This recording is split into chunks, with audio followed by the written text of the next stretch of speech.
Hi there, this is Adolf Hitler, or shall I rather say I was known by the name Adolf Hitler while I was here on Earth for some years, and I'm certain I am profoundly well known on this earth and by many human beings. At the moment I'm also known as Mikey, and that is another story that is to be explained. So from Adolf Hitler on my earth life to Mikey in my dimensional existence to who I am here now, and both names fascinating, has no reference to who I am at this very moment as I'm communicating with you. Yet during my process and during the becoming and the realization of myself, the names have an importance. The names are valid, and both names have a fascinating story, have a fascinating experience behind them. So this will be quite an extensive few interviews that I will be doing, as we only have a certain amount of time to be able to communicate on one interview. And so I'll continue, and I'll start with my life here on Earth. When I was young, I was a little boy, and life seemed normal, though difficult. I grew up in very difficult times, especially in the category, I place money into a category, specifically in the category of money.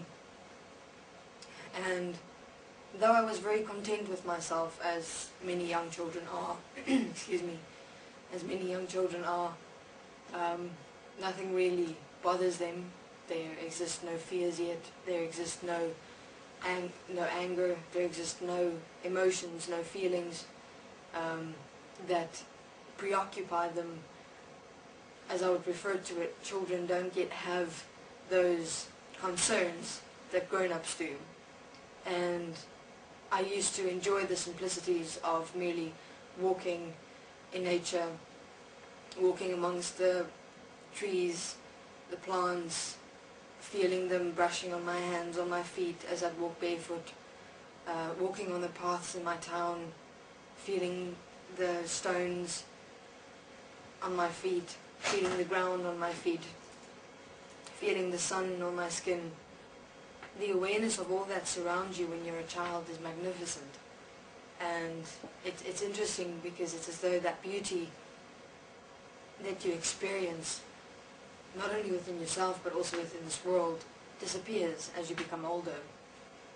It is replaced with the inner conflicts, it is replaced with concerns, it is replaced with worry, it is replaced with fear, and it is replaced with anger. Those are the most prominent expressions I have found in grown-ups, if I would refer to it as that. And children, I would refer to children who are 6 years and younger. Because already at 7, or even 4 or 5, children in this world are already growing up, becoming grown-ups, having to take care of their family in some way or another. Children no longer have the freedom they used to have, like I had, to be able to walk in the evenings, late at night, sometimes not even come home, sleep in the forests or just outside the house. I did some strange things sometimes. Our dog used to never be allowed to get into the house, so some evenings when I was younger, I was about 4 or 5 years old, I'd go outside and sleep with him. And there was no, houses were open next to each other, neighbors knew each other, the town people talked, everybody knew everybody. And through time that seems to have disappeared completely. And this world has become the imprisonment of itself, and that's the last thing I intended for this world. Coming from me, Adolf Hitler, that was the last thing I intended. That is what I was actually trying to intervene with, because I knew it would be an inevitability that this world would become an imprisonment of itself, of its own, and that human beings will become prisoners in their own home. who become prisoners in their own world. And I'm returning to when I was a child, and one day something interesting occurred. I started seeing, but I started seeing differently.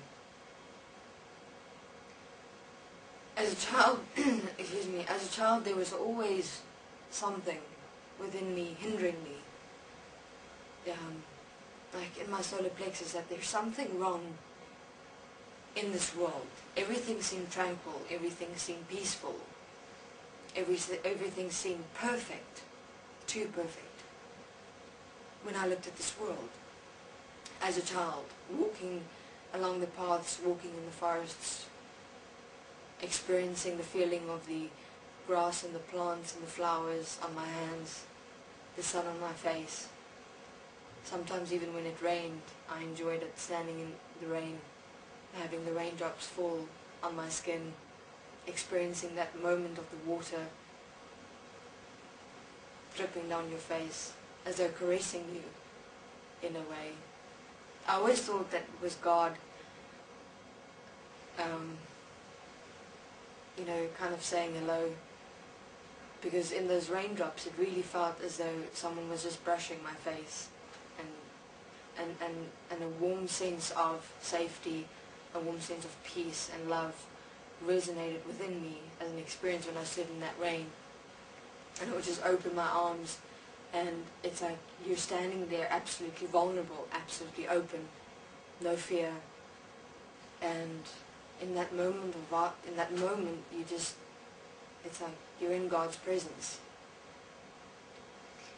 Yet the more I continued to look at this world, or even that little town where I lived in, I looked at the houses, I looked at the people, I looked at the animals, I looked at the trees, I looked at the grass, I looked at the ground. And the more I became aware of my surroundings, the more it felt like this seems to be too perfect.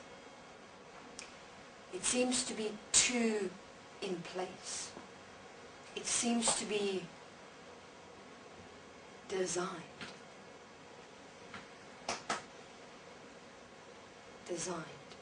As though I'm in this a creator's world.